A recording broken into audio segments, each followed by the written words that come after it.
Welcome to the Awesemo NASCAR Live Before Lock show, as we're here to get you ready for today's race. Of course, typically we're here on Saturdays for a strategy show, but well, couldn't do a strategy show yesterday because we didn't have any qualifying positions yet, but we do now have qualifying as the race goes down this afternoon. Of course, we're sponsored by Monkey Knife Fight. You got to play over there, those driver prop contests they have for today's NASCAR race. So Phil, happy Sunday. Great to be here on an early Sunday afternoon talking a little NASCAR DFS with you. So we had qualifying this morning. So first off, what was your takeaways from qualifying? A couple of surprises. I mean, we've got some very apparent chalk in this field, just the way that the qualifying broke down, and then we've got some interesting plays up top. Like and I hate to say it, but because of the rain that we're getting right now and that we're expecting during this race, practically every type of build that you could think of, it's on the table. I mean, if you want to go place differential because you're afraid that this race is going to be a mess, even though yesterday's truck race wasn't, but I mean, it could very well be a mess. Then you're going with place differential. If you say, okay, it's not going to be that bad, and there's going to be guys that lead, and I want to go with a lap leader, maybe even two. I mean, that's on the board. If you're wanting to go with just trying to nail top 10 finishes, that's on the board as well. It's great to have qualifying back, but it has definitely thrown a wrench at us in this game of dodgeball, and it's all hands on deck. In terms of, I know over, of course, in our premium Slack channel, great place where you can go. Great perk of being an Awesemo Plus member. There was a Chris Knight reporting that according to teams, NASCAR is informing them to switch to rain tires for today's Cup race. Also, we have multiple drivers that are going to the back of the field. Denny Hamlin, Eric Almirola, Eric Jones, Chris Buescher, Daniel Suarez, Chase Briscoe, Anthony Alfredo, James Davidson, and Cody Ware. So in terms of roster construction, of course, that's usually the show where we're talking about dominators and place differential. But with all these drivers going back to the field, how is that affecting your thought process on building your lineups? I'm not going to sweat it too much. The majority of what we're seeing is that drivers went out there and realized my brakes are crap, so let's do something about that before this race begins, or my power steering is way out of line. Denny Hamlin had that issue. I believe Eric Almirola had that issue. Buescher had his issue with the brakes. Daniel Suarez is having a transmission getting swapped out. So I think a lot of these guys, with the benefit of going out there today, realized, hey, this car isn't near where I want it to be. So let's get this changed out. That's a positive, because the last thing that you want is, if you'll remember going back to Richmond, a situation where Justin Haley doesn't even turn a freaking lap, where he breaks down on the initial green flag run. So I'm not going to sweat it too much. If you do want to, I guess if you wanted to play it safe, well, you're probably going to have exposure to these guys because of where they're starting on the grid. Now, remember, they're still going to be scored from where they qualified. So just because they're going to the rear doesn't mean that they're getting a new starting position, and thus they're like premier plays. Denny Hamlin is still going to be scored from the 19th starting position.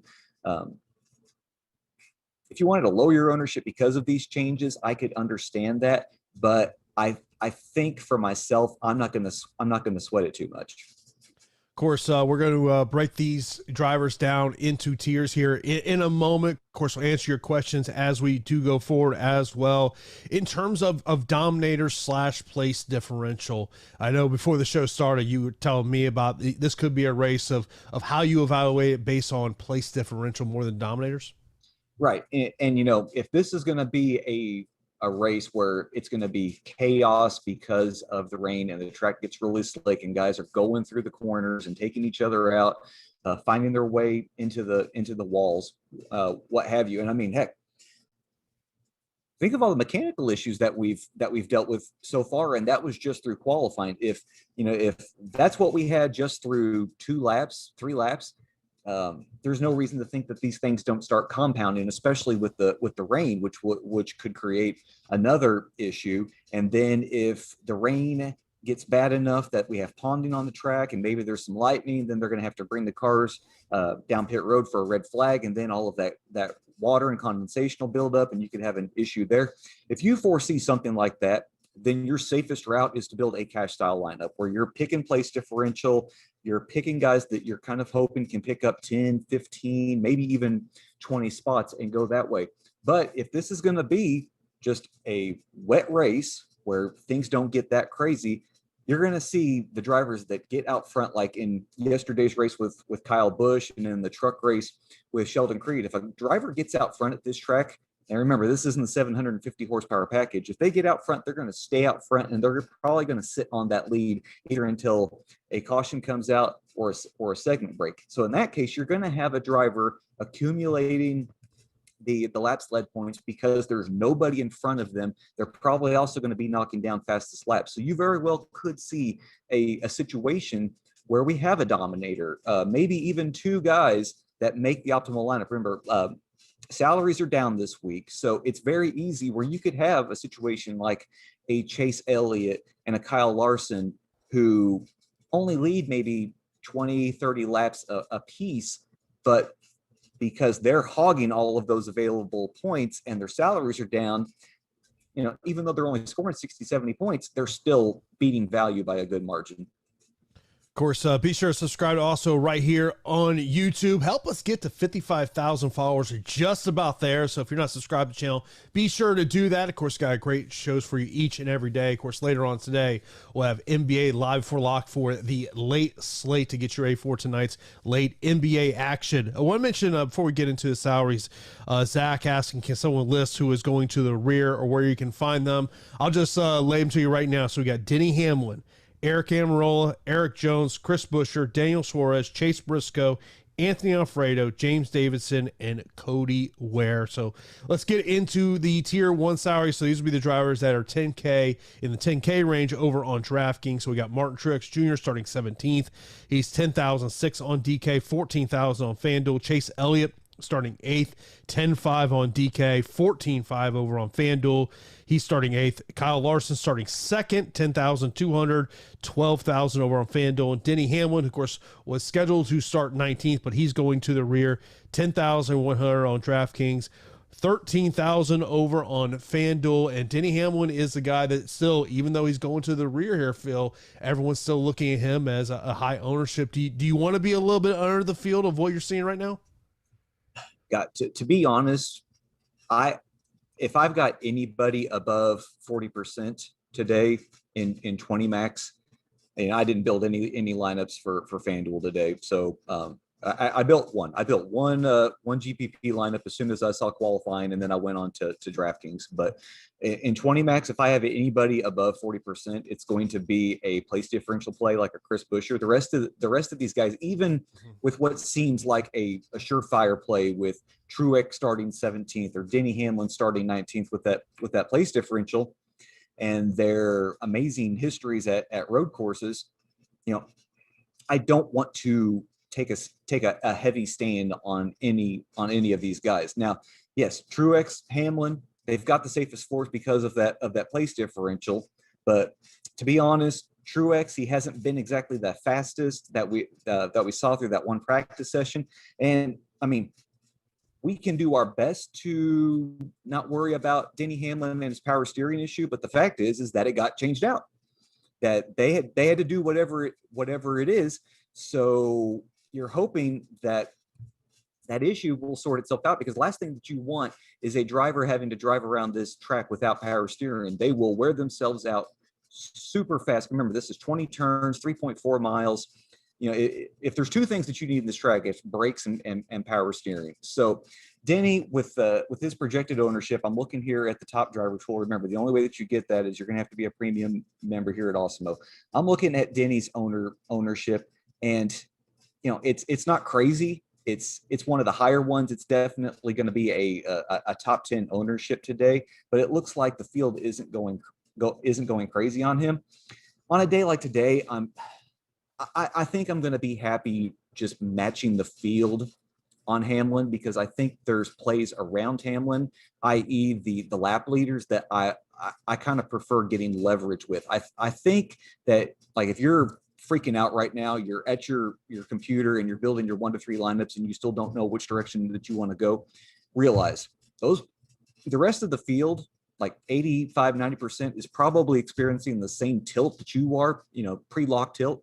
And what are they going to do? They can't decide between Elliott, Larson, and the rest of these guys down here. They're going to go with the safety. They're going to go with the safe picks of Truex and Hamlin. So if you are looking for leverage in this area, you've got to get off Truex. You've got to get off Hamlin. You got to get yourself more exposure to the likes of Elliott and Larson. Yeah, I know Alan had asked about Elliott or Hamlin, more DraftKings points. And, of course, you mentioned about those ownership projections.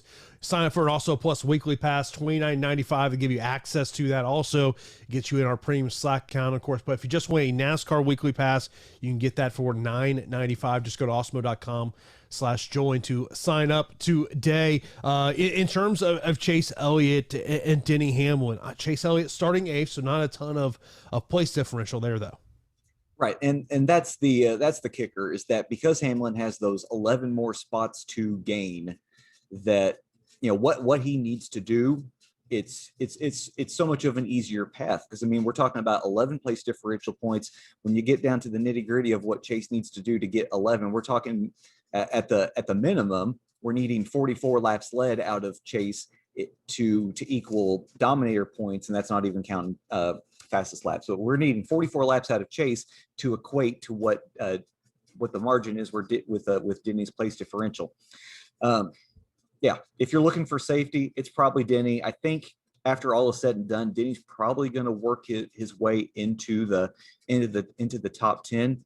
But I think Chase's floor, because of those dominator points. Remember, he starts 8th, so it's not like he's starting top 3 and he can, he's at a risk of going backwards. He can pick up some place differential himself. He can get out front. The Hendrick cars are fast this week, and in the practice session yesterday in the rain, they were still all fast. Chase laid down the 5th fastest single lap. Larson laid down the 3rd fastest single lap.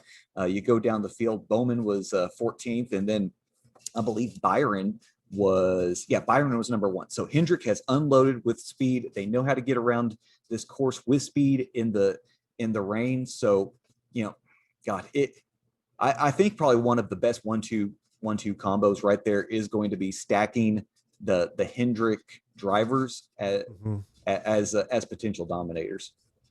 Moving on to tier number 2, this will be drivers that are in the 9K and 8K range over on DraftKings. So we got Kyle Busch starting 4th, Kevin Harvick starting 11th, Joey Logano starting 6th, Brad Keselowski starting 24th, William Byron 5th, Ryan Blaney 9th, Alex Bowman 12th, Austin Cindric's 3rd, AJ Allmendinger 7th, Christopher Bell 10th, and Kurt Busch 13th. I want to mention a comment we got right as a show earlier before the show even started, where it said, I think Brad might get overlooked today. I'm eager to see how the car really runs, especially since he was one of the 3 drivers that were testing out cars months ago. Right. And I mean, that's one of the positives that you got to look at. Not only does Brad have place differential out of everybody in this tier, the 9K and the 8K range, he's got the most place differential to gain. Brad hasn't been that fantastic in the 750 horsepower package, but I mean, I don't want to weigh that stuff too heavily, considering this is a road course. But yeah, Brad got to come out here and test, so he's been on this track enough. Now, it would have been fantastic if he could have joined the likes of Busch and Harvick and Cindric and Dinger in this range and had some experience in it yesterday. But then again, I wonder just how much of a wet track in an Xfinity car is going to translate into a dry track in the 750 horsepower package. Regardless, Keselowski is probably one of my favorite plays in this range. He's got a bunch of top 10s in his most recent road races. He may get overlooked, and if he does, I mean, that's an easy place to go, both DraftKings and FanDuel. Yeah, just pulling up what we're seeing in terms of ownership projections, in terms of Brad Keselowski. I mean, still he's pulling decent ownership, and I think that people are looking at that 24th, place differential. You mentioned about he's the driver in this tier that has the most to gain there. When you look at the drivers that are starting outside of the top 10, you got Kevin Harvick 11th, Alex Bowman 12th. Christopher Bell, he's in the 10th spot. Kurt Busch in the 13th spot as well. But looking at these drivers who are starting inside the top 10, so we got, Kyle Busch at 4th, Joey Logano 6th, William Byron 5th, Ryan Blaney 9th, Austin Cindric 3rd, AJ Allmendinger 7th. I know there was an Austin Cindric question a little bit earlier, so let's start there. Austin Cindric starting 3rd, 8,700 on DraftKings. He is 8,200 over on Fanduel. Not a potential lap leader, because I think in the end, even though he's starting way up high, that car definitely showed lots of speed in practice. I mean, God, it's so tough to get behind him. Now, if you want to play him in tournaments, especially since he's at a modest price at 8,700, and I mean, what are the real scenarios that he can move around Reddick and Larson and get out to the lead? Reddick, yeah, for sure. Larson, that's going to be a bit of a tougher buy. But yeah, if you want to play him in tournaments as a pivot off of Bowman, who I expect to get some ownership with a little bit of place differential, he's done fairly well. I can definitely get behind that. And yes, there's the case to make, because Cindric has been fantastic in road course races in the Xfinity Series. But remember, he's got the best car. He's probably got the best talent. There's a reason why he's been cleaning up in those races. And now he's got a pretty good car in that 33. It's not just, it's not a kissing cousin of a Penske car. That is a Penske car. But when you're talking about him in that car versus the rest of the Cup field, it's a bit of a tougher sell to say, yeah, that's a potential lap leader there. In terms of the drivers that are in this tier, is there someone that you look at in terms of salary, what we're seeing in ownership, and go, you know what, it's not someone that I'm necessarily in love with this week? Oh Lord, you guys are gonna hate me after this stream, but I mean, everybody in this range should be in your player pool. Practically everybody you should have exposure to in tournaments. There's only 2 guys here that I think are safe enough for cash games. That's the aforementioned Brad Keselowski, and then Kurt kind of scares you starting 13th, but he's been throughout his career and of late with back-to-back 4th place finishes in the Daytona Road Course and the Charlotte Roval. He's been good enough. I think that you're probably looking at another top 10 to top 5 finishing at 8,100. That's probably a case you can make. But Bell, he won the Daytona Road Course earlier this year. Had the 6th fastest single lap yesterday in yesterday's practice.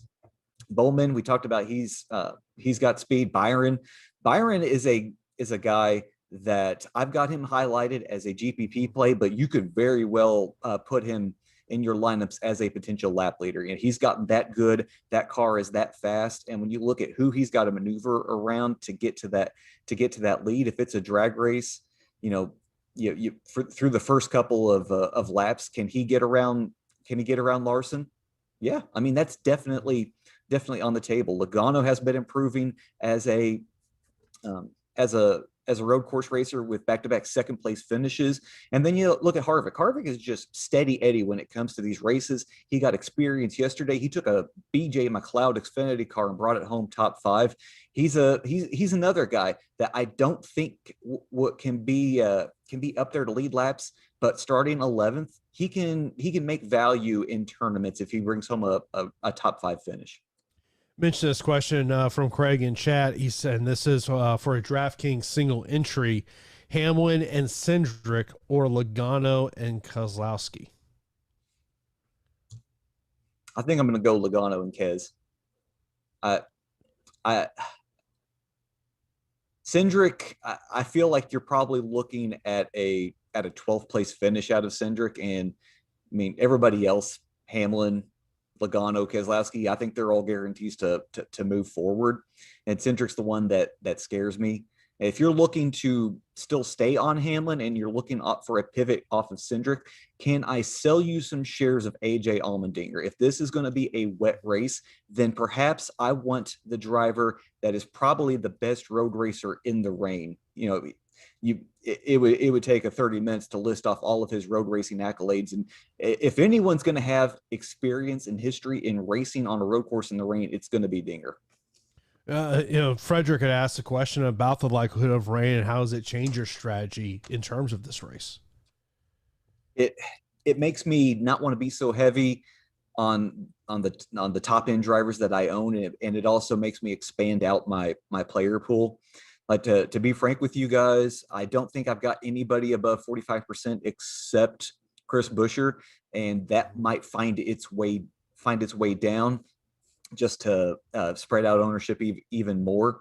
And then I set the uniques to 3 per lineup. And heck, if I was really wanting to get crazy, I probably would have moved that up to 4. Like if you think that this is going to be a super wet race and everybody slip sliding around, then you just want to take the path to safety and the path to a floor for today's race. Let's move on to the next tier. This will be the drivers in the 7K and 6K range. So we got Matty D, Cole Custer, Amarola Jones, McDowell, Tyler Reddick, Austin Dillon, Buescher, who you just talked about, Newman, Suarez, Briscoe, Stenhouse Jr., and Chastain. I know there was a lot of questions about Chase Briscoe in chat. Of course, he's one of those drivers that is going to the back good field, 6,400 on DraftKings, 7,000 over on Fanduel. Yeah, and man, we all played Briscoe last week, and it didn't work out for us. We all bought the trap. But you think about Briscoe in his Xfinity career, he always did really well at road course races. He's raced in the rain. He was part of that Xfinity Charlotte Roval race last season. Yeah, his stats, like if you're looking at the race sheets, it does not look good. But all that we have cup-wise for him is his 32nd place finish at the Daytona road course. I believe that he's definitely a better driver than that. And with his road racing talent, his expertise, remember he's got a dirt background, and generally what I was noticing in the rain is that if you had a dirt background, then you were running pretty well in the rain. So, having experience with dealing with a loose car, getting in and out of corners, it seemed to help you. And that's what I think we're looking at here with Briscoe. I've got him listed as a cash play. You play him in tournaments. He's probably underpriced at 6,400, and people may be scared off of him because of what happened last week with that 35th place finish. But you look before that, not that these finishes are going to correlate to today, but it was 11th to 20th and 11th. So I mean, we had seen improvement out of this team, and I'm not going to discount him because of what happened last week at Dover. Tyler Reddick starting on the pole. How does that affect what you want to do with him? I don't think you can plan it. This is, in the first section of that race, it's going to be a matter of who can get around the S turns and the sharp corners between him and Kyle Larson. I don't know how you can make that case that it's gonna be Reddick. Now, with the preferred groove, perhaps Reddick can do enough to keep Larson behind him. But I mean, you're talking about over 3 miles of track length where Reddick is going to have to do this, and not just only keep Larson behind him, but keep the rest of the field. Reddick is probably going to be a fantastic GPP play today, because I think a lot of people are having the same issue where they're scared to death of him. If you do want to make the case for Reddick, of course, he did really good yesterday in that race, taking Jordan Anderson's car, qualifying well, finished, I believe, top 5 in that car. Got the track history from yesterday. And another case for him is that he's only 6,500 on FanDuel and 7,200 on DraftKings. So if he doesn't fall back that much, like if he just kind of hangs around the top 5 yesterday, like I'm trying to think who it was, that it was Kaz Gralla in the O2 for Young Motorsports in that truck. he didn't really do that much, but he hung around the front so much that he ended up being a very positive piece in lineup. So maybe that's what we can get out of Reddick today. Just for me myself, I don't have any exposure to Reddick. Mentioned a question that just came in chat here a moment ago, saying any love for MDB and Stenhouse. Matty D, I can do that in tournaments. Cash games, I don't know really what his ceiling is. Like, if you go back in his history, he's got a couple of top 10 finishes. In fact, it was that 2019 season that he finished 4th at Sonoma, 6th at Watkins Glen, and then 11th at the Charlotte Roval. So I mean, he's shown a tendency to do well, but ever since then the finishes haven't been that fantastic. I think Matty D's just, plus he's in a weird range with that salary. Like, I don't think I want to do that in cash games on either FanDuel or DraftKings, but if you want to get behind that on DraftKings for tournaments, that's something that we can do. Ricky, price down, starting 21st, 6,200. That's a good price on him.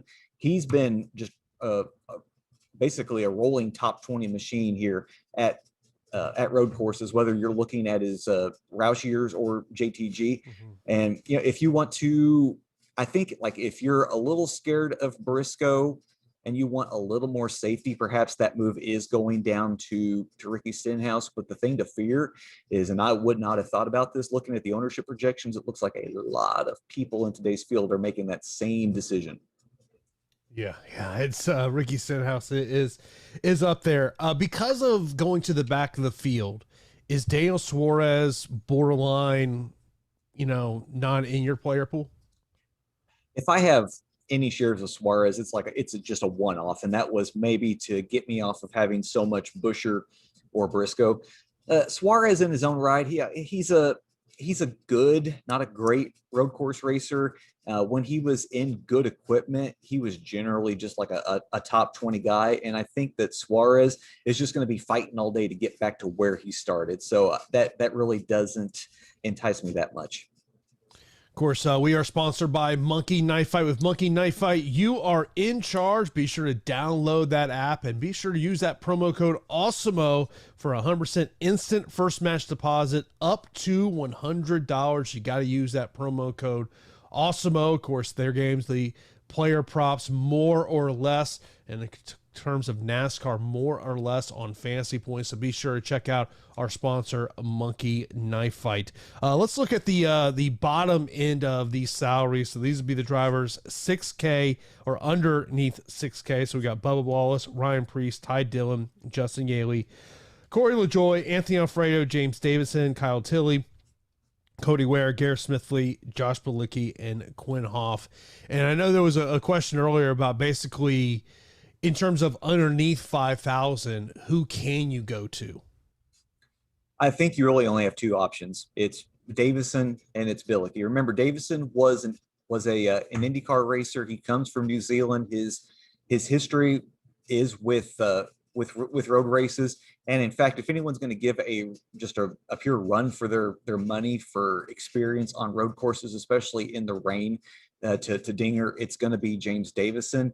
You look, he's got 3 road course races under his belt racing for Rick Ware. They're all top 30 finishes at the Daytona road course. He started way back in the 30s and raced his way up to 23rd. And then when we look at Bilicki, he's racing full time this year for Rick Ware, but before this year, he had been making a living as a road course racing instructor.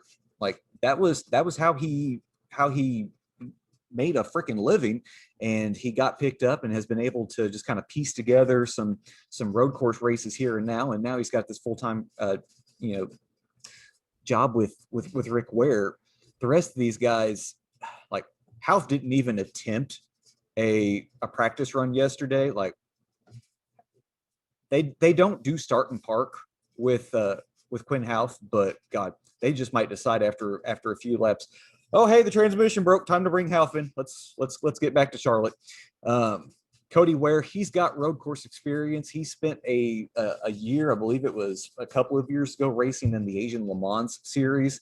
He finished 25th at the Daytona road course race. So like if you're wanting to spread out your ownership among these pure punt plays, I can make that case for Ware.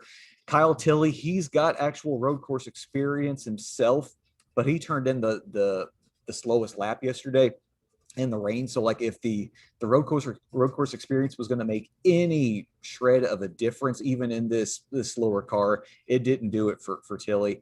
And then Garrett Smith, well, actually Smithley ran the slowest time yesterday out of everybody. And Smithley's just a driver. So like, yeah, if you're looking at this range, if I'm going to rank them, I think I'm looking at Davison, then I'm looking at Billicky, and then I'm looking at Ware. Is it one of those things where you advise set up a fantasy cruncher group and say no more than one in this range? Right. And really, because salaries aren't that crazy, you shouldn't end up with more than one. But like if the projections lead you to this range and you end up double punting, then yeah, it's time to go to Fantasy Cruncher. Time to put in those rules and say if I've got it. And quite frankly, I would tell it, if I've got more than one driver priced below, let's just say Ryan Preece at 5,700, then let's not do that. Just one of these guys.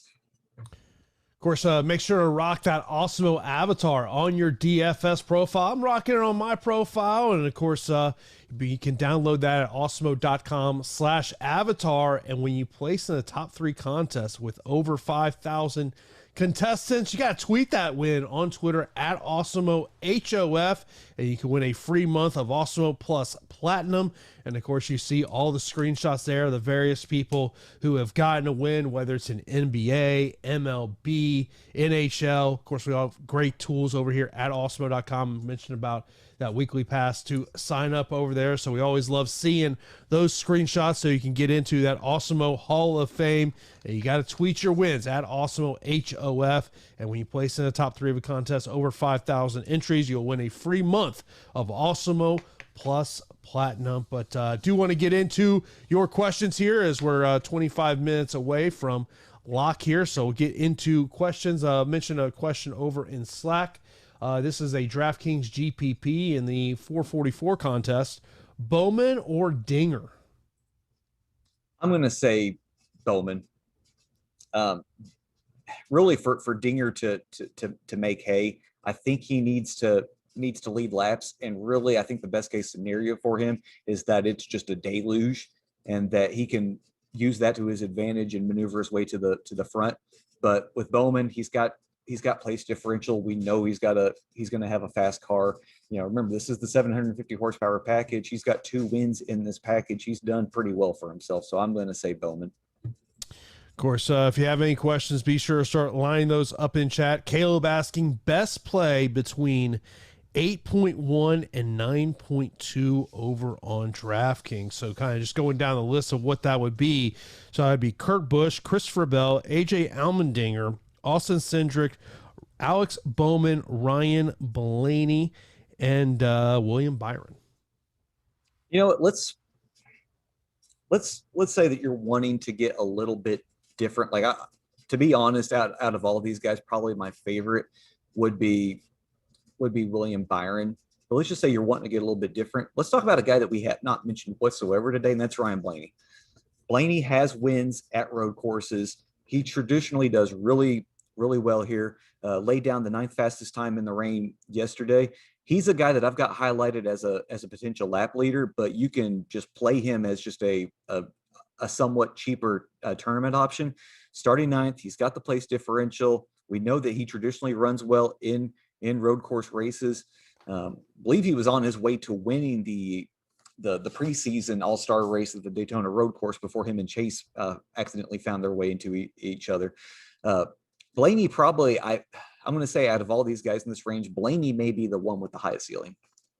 Next up, let's see here. We go to another question here in terms of any love for Ryan Newman today. His starting position definitely sticks out. When I look at my spreadsheet here, 34th, 6,700 on DK, 5,500 over on Fanduel.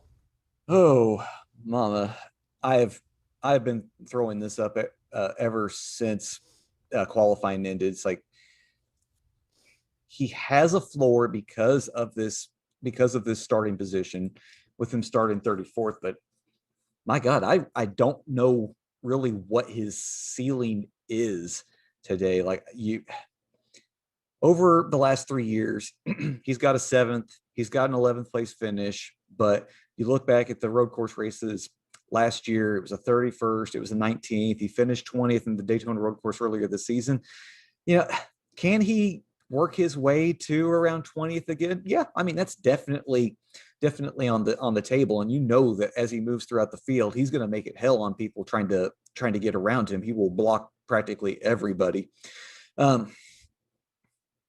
If you wanted to play Newman, I've got him highlighted more as a GPP play, just because I don't really know I don't know what his floor or his ceiling is right now. So that leads me more towards GPP. But with him starting 34th, he definitely has he has a floor there.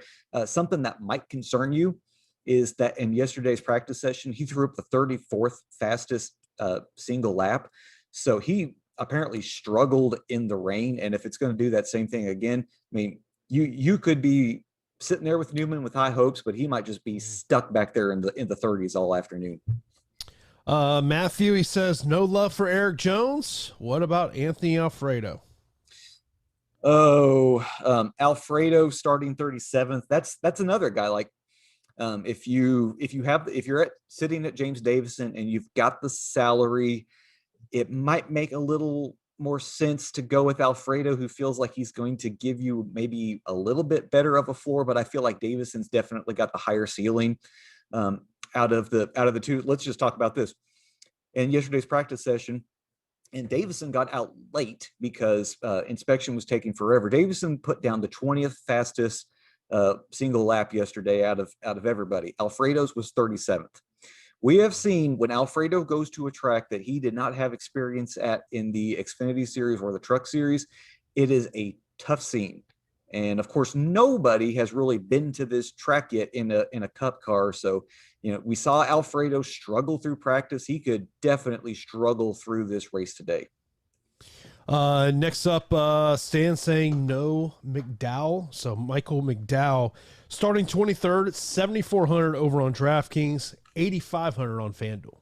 Love McDowell. I have a lot of McDowell. I'm probably sitting at 40% McDowell right now. In fact, I built 2 cash teams. Like, this is definitely a week that you build 2 cash teams to try to hedge, just because we don't know how this race is gonna play out. Now, they're both built along the same guidelines, but I've got McDowell in one of my cash teams. I would have liked to put him in both, but at 7,400 on DraftKings and 8,500 on FanDuel, he got bumped up because of his own road racing experience. He's definitely a driver I can get behind in cash or GPPs. Next up, would like to know about Cole Custer. We have not talked about him. Starting 14th, 7,800 over on DraftKings, 7,500 on FanDuel. Yeah, another one of the drivers that got experience yesterday in the Xfinity race, did a good job with that car. Qualified well, nearly made the final round of qualifying. Last 3 races at road courses, 13th, 9th, and 22nd. So obviously that 22nd, that was his first road race. It wasn't bad. But then you look back to these last 2, it's been top 15 finishes. I think that's what you're going to expect out of Custer. I don't like that he's 7,800 on DraftKings. If he was just a little bit cheaper, like somewhere around the Reddick, Austin Dillon range, then that would make more sense. But where he's at price wise, I think that might be a little prohibitive to play him. But you're probably going to get him at a good ownership discount, considering Almirola, Jones, McDowell, all starting 23rd or worse, are right below him. Next up, Ed would like to know best option from 6K to 7.2. So that is Tyler Reddick, Austin Dillon, Chris Buescher, Ryan Newman, Daniel Suarez, Chase Briscoe, Ricky Stenhouse Jr., and Ross Chastain. It's Buescher. He's my highest owned driver today. I probably need to knock that down just a little bit, but I've got Buescher in a ton of lineups this week. He's been really good at road course races. You're getting tons of place differential with him. You're getting him at a salary discount. He's a guy that should have seen the price bump just like McDowell got. Favorite driver in that range. Brandon would like to know Ryan Preece or Ricky Stenhouse. Preece definitely offers you way more place differential starting 36th. And if you look at his last couple of finishes, I mean, we're talking about a 9th, a 14th, a 23rd, a 21st. He's basically got the same floor as Stenhouse and maybe even a little bit of a higher ceiling. Not in love with his practice time. It was 35th. So, I mean, he's one of those guys that if it's dry course, he may do fantastic, but in the rain, he may very well struggle. So I want to say, if you're looking for definite upside, I think it's Preece, but be wary of what he did in the rain in practice yesterday. Next question was, how many planned restarts are there today? If the race is clean, then we should just have the two segment breaks. Remember, this is less than 70 laps. So let me pull this up from J-Ski, but I mean, we're probably talking about, the first segment break is going to happen after 15 laps, and then the second segment break is going to happen after 32 laps, and then they're going to run until the end with 68 laps. So, I mean, you're going to turn on the TV, be watching the race, and then it's going to seem like, oh, well, hey, they haven't really run that many laps and they're already throwing a caution. Remember, this is a short race, so they're getting these cautions in after, a quarter and then halfway through the race. But I wouldn't bet on just 2 cautions today. Next question is about Ty Dillon, who is starting 33rd, 5,500 on DK, 4,500 over on Fanduel. Ty's numbers look a lot like Ricky Stenhouse Jr. And remember, that was in better equipment when he was racing the 13 for Jermaine. Now he's in this 96. The Gaunt brothers, we're really just not too sure just where on the spectrum it is. I mean, it may be comparable to Rick Ware's stuff, and that's probably being nice about it. Dillon ran the 30th fastest lap in yesterday's practice session. He ran in the Daytona road course, finished 19th. So I think at his best, Dillon is probably going to hover somewhere around 21st, 22nd. But with this being such a long track in the 750 horsepower package, his equipment is going to be at a definite disadvantage. Like with a track this long, you don't get lapped unless you have to go down pit road and you have to stay there for a while.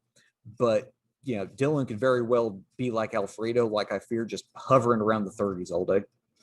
And if you're looking to score a free Awesemo Plus pass or just want to stay up to date on DFS news and Awesemo offerings, make sure to follow all of our Awesemo social media channels on Twitter, Instagram, and Facebook, and join our Awesemo Fans Facebook group as well. We run exclusive giveaways for each platform, so maximize your chance of winning by following each one. Of course, our Twitter account is at Awesemo_com, and be sure to follow our exclusive NASCAR account, which is Awesemo NASCAR. Of course, you got to follow Phill on Twitter as well at Race Sheets DFS, as he's giving you all those breaking news.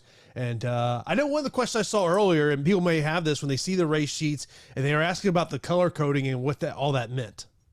Yeah, if you look at the race sheets in the future, and you see the different color coordination under the Q column. Of course, Q stands for qualified, where they're starting. The simple thing to remember is if they're purple or pink, depending on however it displays on your computer screen, that's going to be potential dominators or lap leaders, as we're calling them this week. If they're green, that's going to be more oriented for cash. They've got a floor built into them. And then your blue plays are going to be GPP. Those are your more higher upside, riskier plays. Of course, another question that we have coming in here, Davis saying Larson starting second. Is he a must start in GPPs? I don't believe he's a must start. In fact, I don't believe anybody's a must start this week. There's just so much unknown about the way that this race is going to play out. Now, I really do like Larson a lot. I believe I've got him in 5 or 6 out of 20 lineups on DraftKings just because of where he starts, how well he's running the 750 horsepower package, the speed that he showed yesterday. He's got a pretty good history himself in road course races, and that was in Chip Ganassi's equipment. I like him a lot as a potential dominator, but don't feel compelled to play him. Of course, be sure to like this video, subscribe to also right here on YouTube, hit that notification bell so you know when a show is live here on the channel. Of course, come here later today. You got NBA live before lock, 6 p.m. Eastern time to get you ready for tonight's main slate here. Is actually the first game. So if you see me looking up, that means it's me looking at the score of the 76ers and Wizards game. We got a tight one, only a 4-point game here. So that's kind of an interesting one there. Mitch, this question over from Slack, which of course is a great perk we have as being an Awesemo Plus member. GG123 says, this is a slate where we can leave a lot of salary on the table, right? Yeah. I mean, especially if you find yourself with a pinch it to look for safety with those place differential plays, then yeah, kind of like a Daytona or a Talladega race, you might find yourself with, with a couple $1,000 left over. Now, if you find yourself like with $5,000, $10,000, you are betting on just like apocalyptic, cataclysmic situations, potholes opening up in the road, just all sorts of weird shenanigans happening where all of the Rick Ware guys finish top 5. But if you find yourself with more than you generally leave over, $500 or $500 or more per lineup, don't sweat it. Because that lineup suggests that the guys up front are probably going to fall back, and the guys in the back are going to move their way forward and end up outscoring them because of their place differential. Clint went over in Slack. He goes, hey guys, just got home from a kid's birthday party and updating my 20 max crunch. What's the most important thing I need to know? Well, I guess probably the most important thing is the drivers that are going to the back of the field. That's where I would start in terms of what you need to know. By the way, that's Denny Hamlin, Eric Amarola, Eric Jones, Chris Buescher, Daniel Suarez, Chase Briscoe, Anthony Alfredo, James Davidson, and Cody Ware. What would you say is what he needs to know about in updating his crunch? If you're going to build the way that I think that you should build, turn on randomness, crank it up to 25, maybe even 30%. Set your ownership cap 45, maybe a high of 50, and your uniques per lineup at the minimum, I would go with 3. You might want to move that up to 4. This is all just based on trying to take the safest route to roster construction and not dooming yourself by having too heavy exposure to 1 or 2 guys that end up wrecking out for, their own cause or somebody else's. Of course, we got 10 minutes here left in the show before we get out of here for this edition of Live Before Lock. And of course, start lining up those questions. We'll get to as many questions as we can. Josh would like to know, is Kyle Tilley in play? No. Kyle, he's got road racing experience, which is fantastic, but he was just absolutely brutally slow in yesterday's practice. Remember, it's not a good car. I think the only way that Tilley works out where it is going to just be hellfire and brimstone on the track today. Next up, JJT says Truex looks bad on practice times and where he qualified. Are we fading him with his road history? No, and I mean that it's definitely something to be weary of. Like, I don't know if really any of the Joe Gibbs drivers put up a spectacular practice time yesterday. Looking, Christopher Bell, he might be the only exception, but Hamlin was 16th. Truex was 23rd. I'm not gonna sweat it that much. It's something like, if you're looking for a reason to get off of Truex, I would definitely consider that. But I think just because Truex's history as a road racer is so good that he'll get it figured out as he navigates the rain. Top 2 plays on DraftKings and a GPP this coming from Josh. Let me give you a potential dominator and a place differential play. I think that my favorite dominator in the field is going to end up being Kyle Busch. Just he ran so incredibly well last week, and if people just look at the race sheets, his last 4 finishes in road races, it's despicable. 35th, 30th, 37th, 37th. He has run just with the absolute worst luck when it comes to road races. But I think he probably picked up a lot of valuable information in that race yesterday. We got the Skittles narrative, which definitely paid off as he won that race. I think Kyle's probably going to end up being my favorite potential dominator. And when you look at the place differential plays, if it's not going to be Chris Buescher, then we're going to hold our fingers and our toes all race and play Chase Briscoe. Mention a question from Twitter. Any thoughts on Austin Dillon? Dillon got experience yesterday in that car. He didn't exactly run fantastic, and over his career, Dillon has not been a good road course driver. In fact, he is just like legitimately stank. But he starts 16th. He's got a little bit of a place differential, but I think if you're doing single max or 3 entry, I would not play Austin Dillon. Yeah, when we talk about that narrative come up here in late June, are we going to play the narrative of Bubba Wallace in that DraftKings car? I saw that earlier this week. I was like, that'll be a narrative that week that we'll have to talk about in terms of that one. Josh says, can we play any of the guys heading to the rear? Oh, yeah. I mean, don't let that stop you. These guys are getting stuff figured out and fixed now. Now, something to be wary of is you should have Twitter pulled up and you should be watching these beat reporters. Like either you should be watching my Twitter list or just looking at Twitter in general, just to see if these beat writers say, hey, the whatsoever car is a little late getting out of his pit stall. Maybe whatever they were doing to fix it, it's not vibing. Keep an eye on that, as we're trying to keep an eye on that, because none of us want dead lineups just the same as you, but I'm not letting those things scare me off of playing any of those guys. Co would like to know a little bit more about Ryan Newman. We talked about him there a couple minutes ago, but in case he didn't hear what you had to say about Ryan Newman and what your thoughts are today in terms of rostering him. I'm a little scared about Newman. He ran pretty slow in yesterday's practice, and he's done all right considering his equipment and the type of driver that we perceive Ryan Newman to be. He's done, fairly all right in road course races, but just my biggest fear is that he's going to be part of this group that is starting in the 30s and they never move out of that position because their car or their talent doesn't lend them to getting out of there. Next up, we'll mention a question over in our Slack count from Scoops. He says, would playing Truex, Elliott, and Keselowski all together in single entry GPPs lead to adverse construction and or be too chalky? I'm not really getting anyone in the mid-range. No.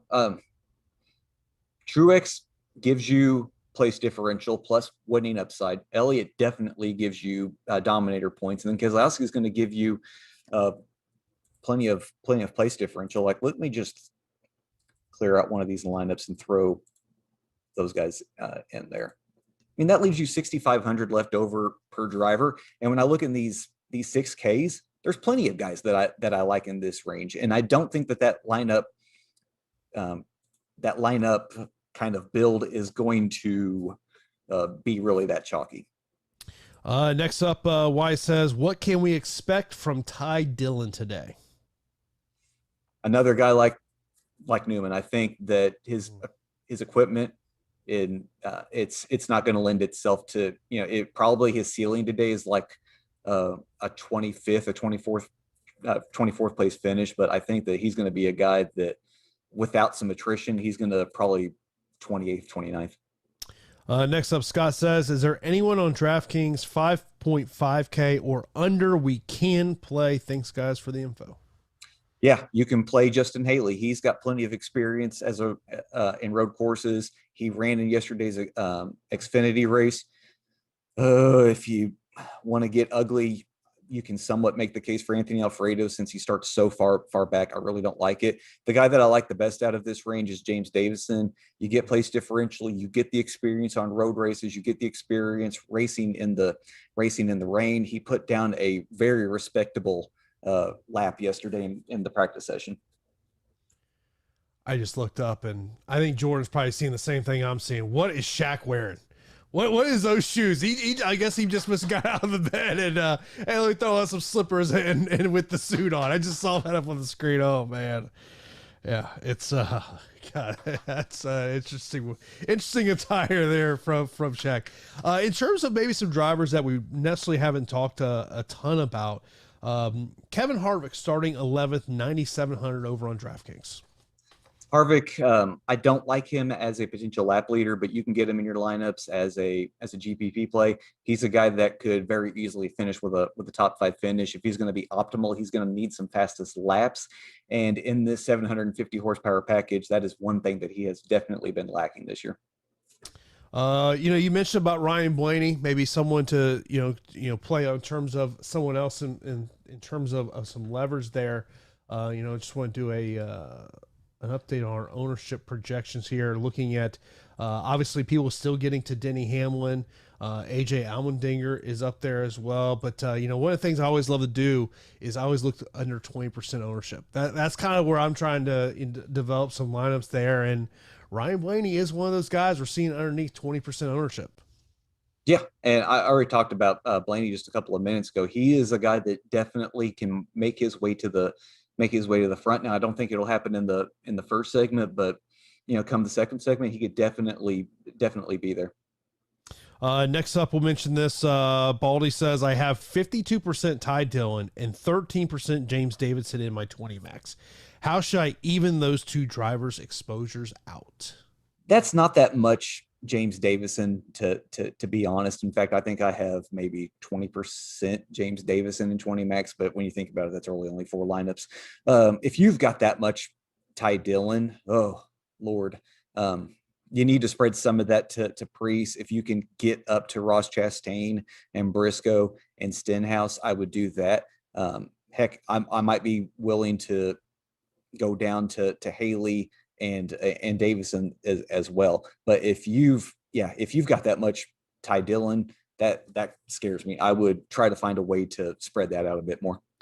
And, of course, we're approaching lock now. Do want to thank everyone for being here on a Sunday afternoon for the NASCAR Live Before Lock show. Of course, coming up at 6 p.m. Eastern time will be NBA Live Before Lock to get you ready for tonight's nightcap of NBA playoff action. Of course, do want to thank our sponsor, Monkey Knife Fight. Head over to monkeyknifefight.com, sign up for an account, use that promo code Awesemo for an instant first match deposit of up to $100. So good luck to everyone today. And of course, if you ever have any questions, you can hit us up in our premium Slack channel as well. So good day, everybody.